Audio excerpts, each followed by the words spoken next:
सावन शनिवार का बहुत ही प्यारा सा दिन। सावन का महीना भगवान शिव को समर्पित होता है और शनिवार का दिन हमारे शनिदेव को। इसीलिए आज शिव शनि दीपक आप सभी को रात में अपने घर पे लगाना है। आप बहुत प्रयत्न कर रहे हो, आप बहुत कोशिश कर रहे हो, बट आपकी ना कोई इच्छा पूरी हो पा रही है और घर में सिर्फ कष्ट ही कष्ट हैं, अपने बच्चों को लेके, अपने हस्बैंड को लेके, अपनी वाइफ को लेके, अपने परिवार को लेके। तो ये वीडियो आपके लिए बहुत स्पेशल तरीके से आपको बताऊंगा। आज के दिन हम सभी लोगों को 2 दीपक जलाने का प्रावधान माना गया है। कितने दिए लगाने हैं भाई? 2 दीपक। अब 2 के दोनों दिए आपको अपने घर के अंदर लगाने हैं, लेकिन अलग अलग जगहों पे लगाने हैं। जैसे भोले शंकर का जो दिया लगेगा वो अलग जगह लगेगा और भगवान शनि देव के लिए जो दिया लगेगा वो अलग जगह लगेगा, है ना। अभी गुरुजी की कथा सीहोर में चल रही थी, आप लोगों ने सुनी होगी। गुरुजी ने शमी के पत्र की कितनी बड़ी महत्ता बताई है, आपको ध्यान होगा, है ना। तो एक दिया हम लोगों को शमी पेड़ के नीचे लगाना है और दूसरा दिया कहां पे लगाना है? भोले शंकर के शिवलिंग के पास में। चलो लगाने की कोशिश करते हैं। स्क्रीन पे आप लोग को दिखाई दे रहा होगा मिट्टी का दिया। एज सच आपको भी ऐसे ही मिट्टी का दिया ले लेना है। कितने दिए लोगे? 2 दिया। नया मन हो नया ले लो, पुराना मन हो पुराने लो। लेकिन 2 के दोनों दीपक में कौन सी बत्ती लगेगी? गोल। गोल बत्ती मैं क्यों लगा रहा हूं ये मैं आप बताऊंगा नहीं। जिसको पता है कि हम दोनों दीपक में गोल बत्ती क्यों लगा रहे हैं, नीचे कमेंट सेक्शन में बताइएगा, ठीक है ना। अब क्या करना है? 2 के दोनों दीपक में जो दीप प्रज्वलित होगा वो अलग अलग होगा। भोले शंकर के लिए जो दिया आपको लगाना है वो तिल के तेल का दिया लगाना है। कौन सा लगाओगे? तिल के तेल का दिया। वहीं पे अगर मैं बात करूं कि आप शनि देव के लिए जो दिया लगाओगे वो कौन सा लगाओगे? सरसों के तेल का दिया, ठीक है ना। लेकिन दीपक में बत्ती कौन सी लगेगी? गोल बत्ती। चलो अब पहला दिया लगाते हैं। पहला दीपक भगवान शनि देव के लिए लगाना है। कहां पे? शमी वृक्ष के नीचे। आपने अपने घर के गमले में लगाया हो, पेड़ बड़ा हो पेड़ छोटा हो, उससे कोई मतलब नहीं है, बट आप लोगों को क्या करना है? दिया लगाना होगा शमी वृक्ष के नीचे। वो भी कौन सा? गोल बत्ती का दिया, ठीक। अब जलाने की कोशिश करते हैं। जब आप इस दीपक को प्रज्वलित करोगे, ओम शम शनिश्चराय नमः, दोबारा बोल रहा हूं मंत्र का, ओम शम शनिश्चराय नमः। देखो शम जो इस्तेमाल कर रहा हूं उसके ऊपर ऐसे बिंदी लगी है, ये हम लोग पढ़ रहे हैं शम, ओम शम शनिश्चराय नमः। इस मंत्र का स्मरण करते हुए दीपक को प्रज्वलित करना। लेकिन दीप जलाने से पहले थोड़ा सा काला तिल दीपक के नीचे रख देना। अपने परिवार की उन्नति तरक्की के लिए 1 चुटकी काला तिल भी दीपक के अंदर डाल देना। इसमें हम कौन सा तेल डाल रहे हैं? सरसों का तेल। पहला दिया डाल दिया, जला दिया आपने। आगे बढ़ते हैं। जो दूसरा दीपक हम लोग को प्रज्वलित करना है वो किसको प्रज्वलित करना है? देवादिदेव महादेव को। तो आप लोगों को क्या करना है? जो मैंने दीपक दिखाया जिसमें आप लोगों ने गोल बत्ती लगाई थी, अब जब हम इस दीपक को प्रज्वलित करेंगे, जलाएंगे, तो तुम रुकेश्वर महादेव या फिर तुम रुका जी के नाम से, शनिवार के दिन किसका स्मरण करते हैं?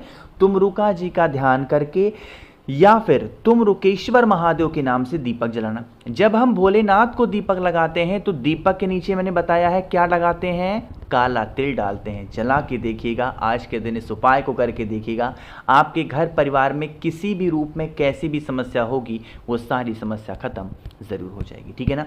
तो पहला उपाय मुझे लगता है आप लोग को समझ में ज़रूर आया होगा। आगे बढ़ते हैं इस वीडियो के हम लोग अपने दूसरे उपाय की तरफ, जो कि हम लोग को करना है चावल के दाने के साथ में और मात्र 1 लोटा जल के साथ में। सबसे पहले समझ लेते हैं इस उपाय के बेनिफिट क्या हैं।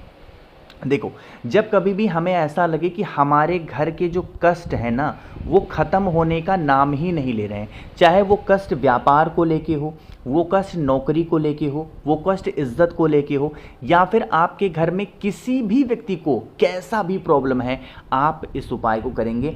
इसके लिए चावल के 7 दाने की ज़रूरत यहाँ पे पड़ने वाली है। कितने दाने लोगे? सिर्फ और सिर्फ चावल का 7 दाना। तांबे का लोटा ले लीजिएगा, इसके अंदर जल भरिएगा। एक छोटी सी काम आपको और करना है। अगर आपके घर में इत्र मिल जाए, ठीक है ना, तो उस इत्र को इस कलश के अंदर ज़रूर डालेंगे और पहुंच जाना है सीधा महादेव के शिवलिंग के पास में। यहाँ पर जो बताऊंगा उस बातों को ध्यान से सुनिएगा। जब हम कोई विशेष परिस्थिति में उपाय करते हैं महादेव के शिवलिंग के ऊपर, तो सबसे पहला काम करते हैं जल चढ़ाते हैं। नॉर्मल डेज में हम क्या करते हैं, जल को बाद में चढ़ाते हैं, बट जब विषम परिस्थिति आती है तो जल को क्या करते हैं, पहले चढ़ाते हैं। ठीक है ना। फिर मैंने आप लोग को चावल के दाने को भी दिखाया है। तो चावल के दाने को जल चढ़ाने के बाद में कहाँ चढ़ाया जाता है, माता अशोक सुंदरी। यहाँ पर नियम चेंज होता है। जब हम माता अशोक सुंदरी के स्थान पर चावल के दाने को समर्पित करेंगे अपने कष्टों के निवारण के लिए, एक नाम है जिसका स्मरण मैं आपसे हमेशा कहता हूँ करने के लिए, और वो नाम कौन सा है, काशी विश्वनाथ महादेव। किसका स्मरण करना है, काशी विश्वनाथ महादेव का स्मरण करते हुए आप लोग को चावल के दाने को रखना है। महादेव से विनती करनी है कि हमारे घर परिवार में इस प्रकार से समस्या है, प्रॉब्लम चल रही है, आप हमारे घर की इन सभी समस्याओं को दूर करें, ऐसे प्रार्थना कर लीजिएगा। ठीक है ना। आगे बढ़ते हैं अब इस वीडियो के तीसरे उपाय की तरफ, जो कि आज शनिवार के दिन पीले चंदन के साथ में करना होगा। कैसे करने हैं, कहाँ पे करने हैं, ज़रूर बताऊंगा।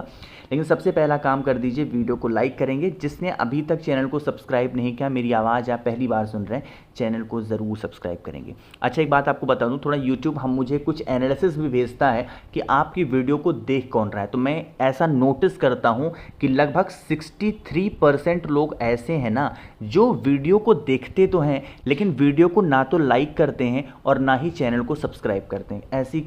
ऐसा क्यों करते हो, मुझसे क्या दोष हो गया, मुझसे क्या गलती हो गई है कि वीडियो तो ज़रूर देखते हो बट लाइक नहीं करते ना सब्सक्राइब करते हो। तो प्लीज़ सब्सक्राइब कर लिया करिए और लाइक भी ज़रूर क्या करिए। आपके एक लाइक से मुझे उत्साह मिलता है, मुझे एनर्जी मिलती है, ताकत मिलती है वीडियो को और अच्छे से एक्सप्रेस करके आप लोग के सामने रखने की। तो प्लीज़ लाइक ज़रूर किया करो। ठीक है ना।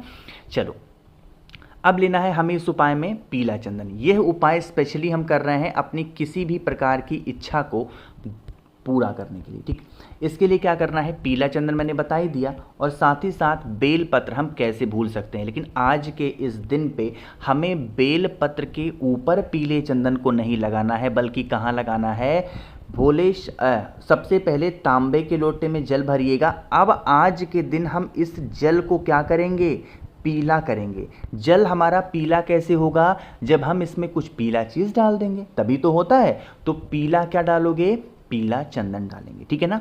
आगे बढ़ें, फिर हम सभी को लेकर के महादेव के शिवलिंग के पास पहुंचना है। जब हमारी इच्छा विशेष स्थिति में चली गई हो, पूरी ही ना हो पा रही हो, तो सबसे पहला काम क्या करते हैं, एक लोटा जल चढ़ाते हैं। ठीक है ना। जल चढ़ाने के बाद में जो आपके पास में बेल पत्र है, उस बेल पत्र को सिर्फ और सिर्फ समर्पित करना है माता के हस्त कमल पे, जिसे हम प्यार से कटी भाग के नाम से भी जानते हैं। पीला जल चढ़ाने के बाद में उस बेल पत्र को कटी भाग पे समर्पित करके आपको भोले शंकर से विनती करनी है, प्रार्थना करनी है, और एक नाम अलग से आपको बोलना है, और वो नाम मैं यहाँ लिख रहा हूँ, चंपेश्वर महादेव। ठीक है ना। इन्हीं का स्मरण करके अगर आप ये उपाय करते हैं तो इससे आपकी मनोकामना बहुत ज़्यादा जल्दी पूरी ज़रूर हो जाती है। ठीक है ना। 3 उपाय की बातें आपको समझ में आ गई। सबसे स्पेशल और बहुत ही अलग सा ये उपाय मैं बताने जा रहा हूँ, जो कि हर शनिवार को मैं ये उपाय आपको याद ज़रूर दिलाता हूँ। देखो, ऐसा बहुत सारे घरों में देखा गया है ना कि लोगों को नज़र, टोने, टोटके बहुत ज़्यादा लगते हैं। घर में कोई भी ऐसा आपके इंसान है, आपका बच्चा हो, आपकी वाइफ हो, आपके हस्बैंड हो, सास ससुर हो, माँ बाप हो, भाई बहन हो, कोई भी हो सकता है ना, जिसको आपको लगता हो कि इस व्यक्ति को नज़र, टोने, टोटके बहुत लगते हैं, तो 7 काली मिर्च लेना। उसको कूटना पीसना नहीं है, खड़ी 7 काली मिर्च ले लो।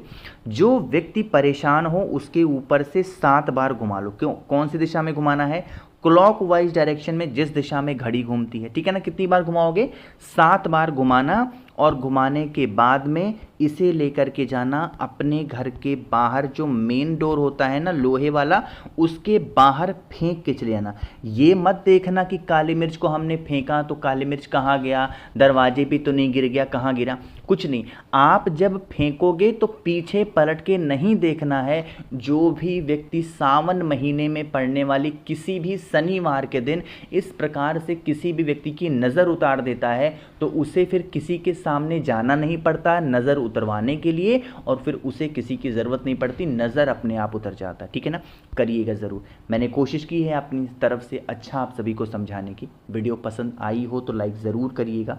कुछ पूछना है नीचे कमेंट सेक्शन में पूछा करिए, और मेरे जितने भी भाई बहन आवाज़ आज मेरी पहली बार सुन रहे हैं, चैनल को ज़रूर सब्सक्राइब करेंगे। श्री शिवाय, नमस्तुभ्यम।